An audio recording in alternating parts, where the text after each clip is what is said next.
itinaga ng tagamasipang purok at mga punong guro. Mahal namin mga guro, mga magulang at mga panauwi. Isang mapagpalang hapon sa inyong lahat. Sa pagitan ng mga suliraning yumayakap sa ating lipunan sa ngayon, sa gitna ng pagdarako ng ating mga mamamayan, sa mga nakaambang upo ng karahasan at kalagdag, patuloy pa rin ang pagsulong at unti-unting pag-unlad ng wikang pambansa. Batid ng lahat ang kabi-kabilang problema bumabalot sa kapayapaan at katahimikan ng bayan. Subalit, ang pakikiisa sa pagpapanatili ng kaunlaran ay nasa ating mga isip at gawa. Walang sinumang Pilipino ang magnanasang wasakin ang magandang bayang pangarap na itinatag ng ating mga ninuno. Panahon na upang tayo ay kumilos bilang isang bisig upang pangalagaan ang ating wika at kalikasan. Paigtingin natin ang wagas na pagmamahalan dahil ito'y mahalaga at talagang kailangan. Ang ibig sabihin nito ay ang susi sa tamang pangangalaga sa wika at kalikasan ay nasa mahalagang pagmamahalan nating mga Pilipino.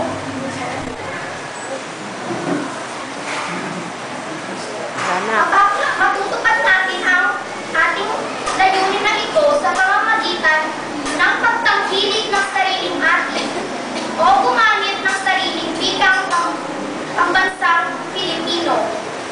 O di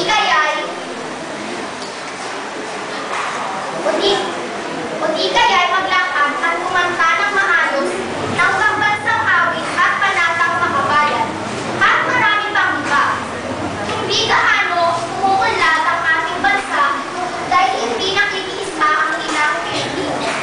Kaya gawin nga dapat natin ang mga ito sa pamamagitan ng pagmamahalan natin. Kung may pagmamahalan, may kapayapaan. At ito ay patunguhin sa maayos na pangangalaga sa wika.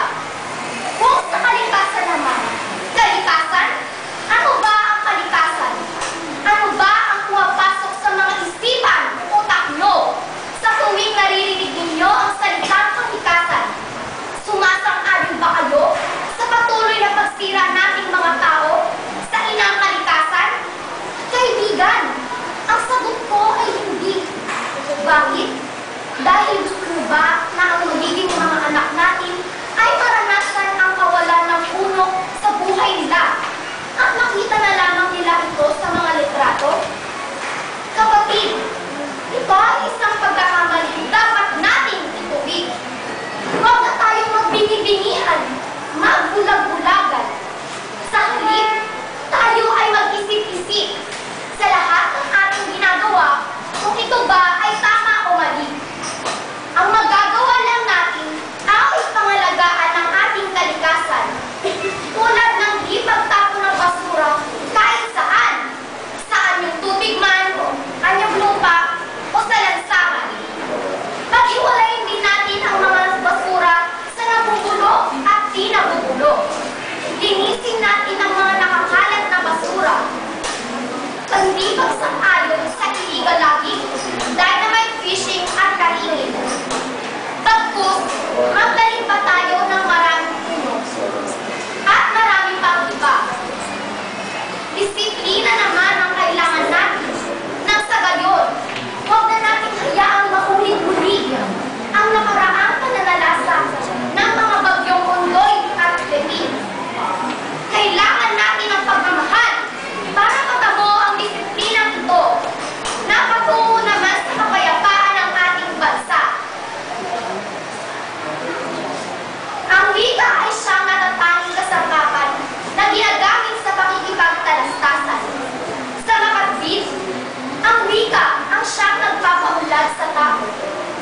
Kaya ano pa ang magagawa ng wika na paunlarin tayo kung tayo ay nasira na dahil sira na rin ang ating kalikasan? Sapagkat ang kalikasan ay ating buhay at ang wika ay parte na rin ng ating buhay.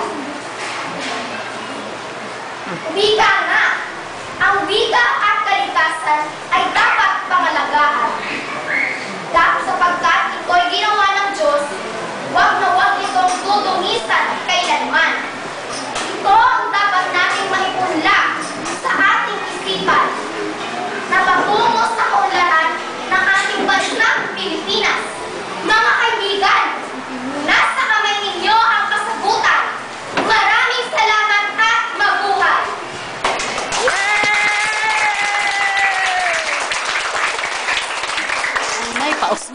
paus na tayo pa-practice. Sa mga malaga sa wika at kalikasan, bukas na pagmamahal talagang kailangan. Ang wika at kalikasan, ang kalikasan at wika. Sa wastong pangangalaga, may pagbabagong magaganap. Sa mga iginagalang may nagpalan, mga panauhin at mga kaibigan, magandang araw sa inyo. Kay ganda, napakaganda ng bansang Pilipinas, mayaman sa wika at kalikasan. Kaya nga, pinagsagan tayong perlas ng silangan. Mayaman lang tayo sa salita at sa likas na yaman, kung hindi naman tayo marunong magpahalaga at mangalaga, ay wala rin itong silbi. Ang buwan ng Agosto ang nagpapaalala sa atin ng pagkakaroon ng wikang pambansa sa pagtataguyod ng